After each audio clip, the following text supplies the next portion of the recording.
حدیث شریف میں ہے لقنوا موتاکم لا الہ الا اللہ، جب تم میں سے کسی بندے کا انتقال ہو، وقت نزا ہو، شاہ عالم صاحب، بوقت نزا اس مرنے والے کے قریب اعزاء اور اقارب کو چاہیے کہ وہ کلمہ شریف کا ورد کرنے لگیں۔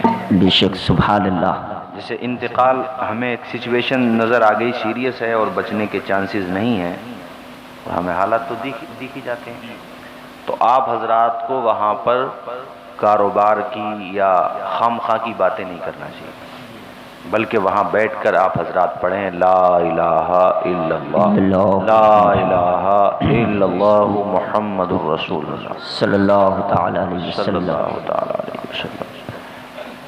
اس سے کیا ہوگا؟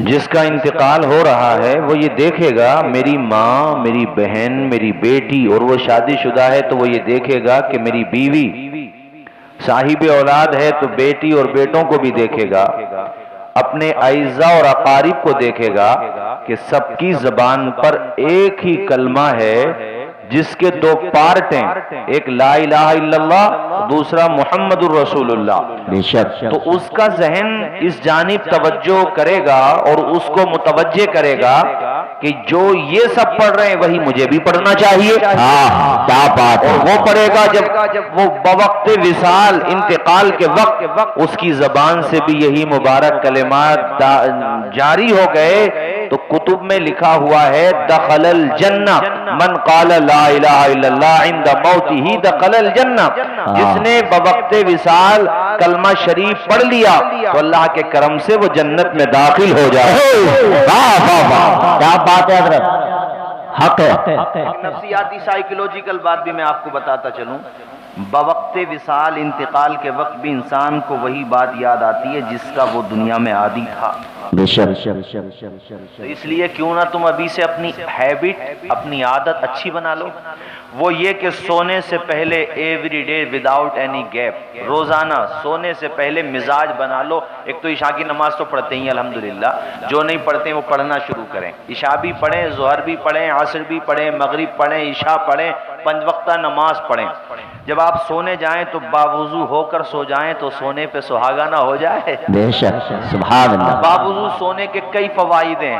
ایک تو سب سے بڑا فائدہ یہ ہوگا کہ سوچ اچھی رہے گی، جب سوچ اچھی رہے گی تو پھر خواب کی پریشانیاں زیادہ نہیں ہوں گی، بے شک، جب برے خواب نہیں دیکھو گے تو صحت بھی متاثر نہیں ہوگی، اچھے خواب دیکھو گے، پاکیزہ خواب نظر آتے ہی تب ہیں جب ذہن پاکیزہ ہوتی ہے۔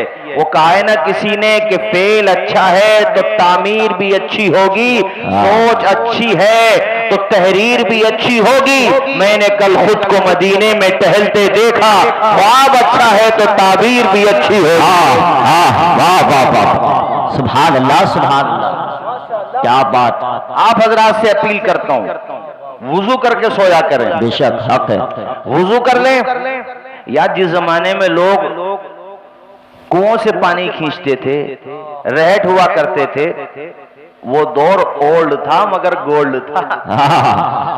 نمازیں کچی تھی مگر لوگ پکے تھے، جی جی جی، چھپر ہوتے تھے مگر کسی کی نماز قضا تھوڑی ہوتی تھی۔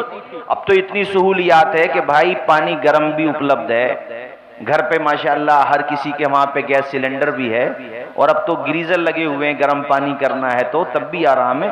سید صاحب اگر وضو کر کے سونے کے کیا مزاج بنا لیں ہمارے مسلمان بھائی، کتنے فوائد ہوں گے۔ دیکھو وضو کیا، اس کے بعد آپ کو کرنا کیا ہے، کم سے کم 100 مرتبہ، کم سے کم 100 مرتبہ کلمہ شریف کی تسبیح پڑھ لو۔ بے شک، سبحان اللہ، لا الہ الا اللہ محمد الرسول اللہ، لا الہ الا اللہ محمد الرسول اللہ۔ کتنی دیر میں پوری ہو جائے گی یہ تسبیح؟ بمشکل 10 منٹ میں۔ بے شک، حق ہے۔ اب میں جو آپ کو سمجھانا چاہ رہا ہوں، ناظم صاحب ماشاءاللہ آپ نے بڑی محنت کی ہے، آپ بھی میری طرف توجہ دیں، چونکہ آپ کا ناظم جلسہ کی ذمہ داری بڑی اہم ہوتی ہے۔ جی جی، وہ بیچارہ شروع میں بیٹھ جاتا، آخر تک اس کی ڈیوٹی ہوتی ہے، بے تو شک۔ لہٰذا میں آپ کو بھی تھوڑا آرام دینا چاہتا ہوں، اور آپ حضرات بھی میری بات سکون سے سنیں۔ سید صاحب توجہ فرمائیے گا ذرا، میں عرض یہ کرنا چاہتا ہوں کہ جب حضرت وہ روزانہ 100 مرتبہ کلمہ شریف پڑھے گا تو بتاؤ ایک نہ ایک دن اس کا مزاج بنے گا کہ نہیں؟ ایک نہ ایک دن کا 40 دن مسلسل پڑھ لو، پھر تمہیں نیند ہی نہیں آئے گی جب تک کلمہ نہیں پڑھ لو گے۔ تمہیں ایسے لگے گا جیسے کچھ بھول گیا میں، کچھ چھوٹ گیا مجھ سے۔ یار بندہ بری عادت ڈال لینا چھٹتی نہیں، تو جب بری نہیں چھٹتی تو اچھی کیسے چھٹ جائے گی؟ اس لحاظ سے میں کہہ رہا ہوں، اور جب تمہاری عادت بن چکی ہوگی کہ سونے سے پہلے مجھے کچھ پڑھنا ہے اور وہ ہے کلمہ شریف، تو یہ تو ہے عارضی سونا جس کے بعد اٹھنا بھی ہے، ایک ہے حقیقی سونا جس کے بعد اٹھنا نہیں ہے۔ کیا بات، یعنی جو موت والا سونا ہوگا، ارے نیند بھی تو موت ہی ہے جی جی جی، حق ہے، حق۔ بھائی، ایک عارضی موت ہے جی۔ نیند، وہ حقیقی موت ہے۔ تو جب تمہیں عادت آلریڈی پڑی ہوئی ہوگی کلمہ شریف کی، تو آنکھیں جب ہمیشہ کے لیے بند ہو رہی ہوں گی نا، تو تمہیں یاد آئے گا سوتے وقت میں کچھ پڑھتا تھا۔ کیا بات، بولو نا جھوم کے سبحان اللہ، کچھ تو پڑھتا تھا، وہ یاد نہیں آ رہا ہوگا۔ ادھر سے باپ نے زور سے پڑھا لا الہ الا اللہ محمد الرسول اللہ، ماں پڑھ رہی ہے لا الہ الا اللہ محمد الرسول اللہ، بیٹی پڑھ رہی ہے لا الہ الا اللہ محمد الرسول اللہ، تو دیکھو تلقین کرنے والوں کا بھی فائدہ مل رہا ہے اور اپنی جو اچھی عادت تھی اس کا بھی فائدہ مل رہا ہے، اور انشاءاللہ تمہاری زبان پہ جاری ہوگا۔ اور جیسا کہ میں نے بتایا کہ اللہ نے چاہا تو بوقت وصال کلمہ شریف پڑھو گے اور پڑھنے کے بعد اللہ کے کرم سے معاف کر دیے جاؤ۔ سبحان اللہ، سبحان اللہ، حق ہے، زندہ آپ باد، لوگوں کے سمجھ میں آئی؟ بے شک۔ پھر آپ کا جنازہ اٹھے گا پلیا سے، گزرے گا قبرستانوں، جیسے ہمارے محترم لیاقت بھائی کی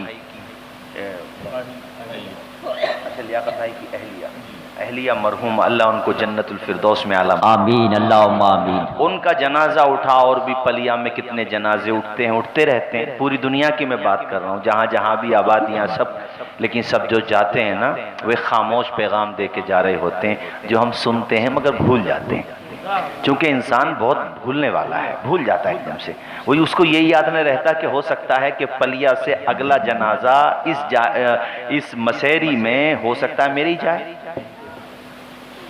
یہ بھی تو ہو سکتا ہے کہ قبرستان میں جو آبادی کا اضافہ ہو رہا ہے وہ اضافہ اگلی مرتبہ میری لاش کے ذریعے ہو جائے، کچھ پتا ہے؟ وہ جا رہا ہے لاشا دنیا کو کہتے ہوئے، آپ سب کو روتے ہوئے چھوڑ کر، اس کا جو پیغام ہوتا ہے وہ یہ پیغام ہوتا ہے جو میں اشعار میں آپ کو سنانا چاہتا ہوں۔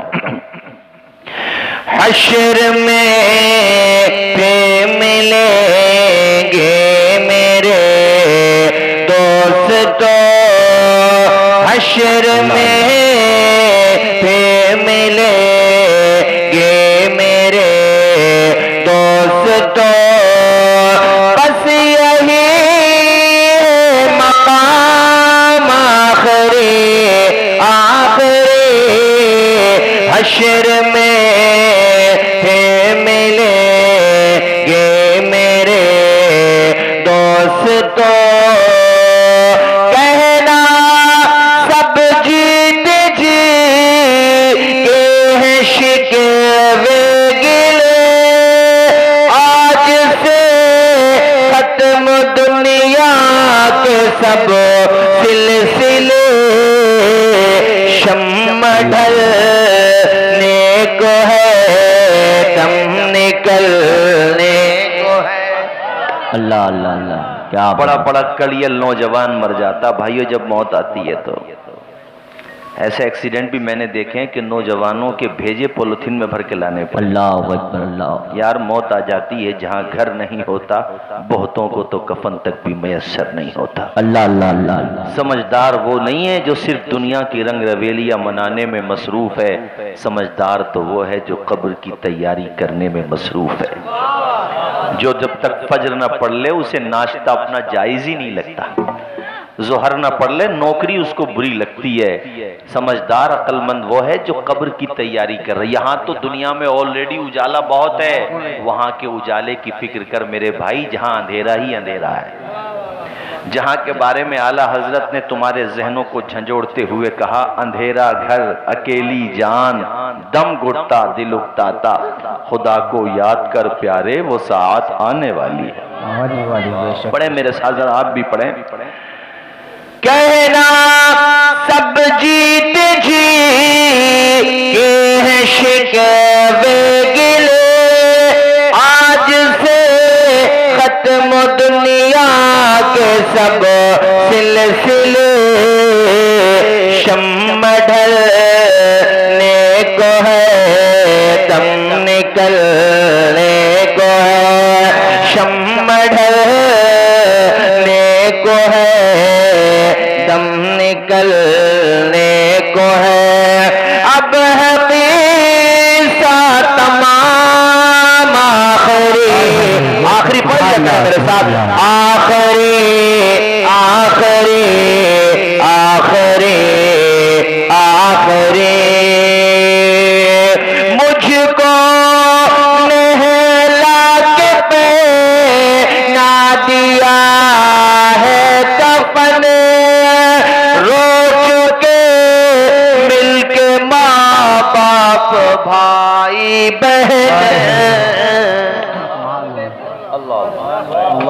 حضرت یہ زندگی کا آخری غسل ہے۔ غسل میں میت کے غسل میں فرض تو ایک ہے مگر سنن و مستحبات تو انیک ہے نا، سب کا خیال رکھنا چاہیے۔ مرد ہے تو 3 کپڑے، عورت ہے تو 5 کپڑے، اور میں تو کہتا ہوں مساجد اور مدارس میں مسلمانوں کو کفنانے اور دفنانے کے مسائل سکھائے جانا چاہیے، چونکہ کچھ نہیں پتا کس کا انتقال کب کہاں ہو جائے۔ حضرت ہماری قوم کے بچوں کو، نوجوانوں کو یہ تو پتا رہے کہ وہ کس طریقے سے کفنائیں گے دفنائیں گے، مگر یہ بچے مساجد اور مدارس میں آئیں تب نا جی بھئی آؤ اپنے اماموں سے سیکھو آ کر کے، وہ تمہیں بتائیں گے نا، آؤ کچھ نہیں پتا۔ امام غزالی المتوفا 505 ہجری، ان سے پوچھا گیا حضرت کوئی بندہ اگر بڑھاپے میں توبہ کر لے تو کیا توبہ قبول ہوتی ہے؟ آپ نے فرمایا بیٹا توبہ تو قبول ہوتی ہے میرے لال، مگر یہ بتا جیسے موت یقینی ہے ویسے بڑھاپا یقینی ہے؟ تو کیسے کہہ سکتا تجھے بڑھاپا آئے گا؟ اگر بڑھاپے سے پہلے ہی مر گیا تو کیا ہوگا؟ وہ بندے کو مجھے بھی اتفاق ہوا ہے، کوئی موقع ملا ہے، میں نے بھی یہ سعادت پائی ہے چند حضرات کو نہلانے کی، وہ کیسا بے بس پڑا ہوا ہوتا ہے انسان۔ دیکھو یہ جو آدمی کے ہاتھ ہیں نا نرم رہتے ہیں، جیسے روح نکل جاتی ہے اکڑنا شروع ہو جاتے ہیں، جان نہیں رہتی ان میں پھر، اور پھر اتنا بے بس پڑا ہوا ہوتا ہے کہ اس کو غسل دو تو لگتا ہے کہ انسان کی حیثیت صرف یہی ہے جو اس وقت پڑا ہوا ہے۔ وہ تن تنا، وہ لہجے کا سوز و گداز جناب والا، وہ چہرے کا روب و دبدبا، وہ تمہارا سینہ جس کو تم چوڑا کر کے چلتے تھے، وہ تمہاری اکڑ، وہ تمہارا پہناوا سب ختم، کچھ بھی نہیں ہے، وہ تمہارا کوٹ پینٹ بھی نہیں ہے جو 15 دن پہلے خریدا تھا، وہ صرف رکھا ہوا بریف کیس میں۔ اب وہ نہ تمہارے جوتے، وہ نہ تمہاری بہترین پہننے کی چیزیں جو تم نے ہزاروں میں خریدی تھیں، اب وہ سب صدقہ کیا جائے گا، کچھ بھی نہیں ہے۔ تم تو کل جائیداد سے اپنے ساتھ صرف 3 کفن کے کپڑے لے کے جا رہے ہو، اس کے علاوہ تمہارے پاس کچھ نہیں ہے۔ بے بس پڑا ہوا ہوتا انسان میرے ساتھیوں، اس کو نہلایا جا رہا ہے۔ مجھ کو نہلا کے پہنا دیا ہے کفن، رو چکے مل کے ماں باپ بھائی بہن، ساتھیوں موت بھی آج حیرت میں ہے، ساتھیوں موت بھی آج حیرت میں ہے، بس یہی ہے مقام آخری حشر میں ملیں گے میرے۔ مجمع میرے ساتھ پڑھ لے بھائی، یہ ہمارے آپ کے ساتھ سب کے ساتھ ہونا، سب لوگ پڑھے، حشر میں ملیں گے میرے دوستو، خوشبو کفن کو بسانے لگے، میری میت کو دلہن بنانے لگے، دوستو اب اٹھا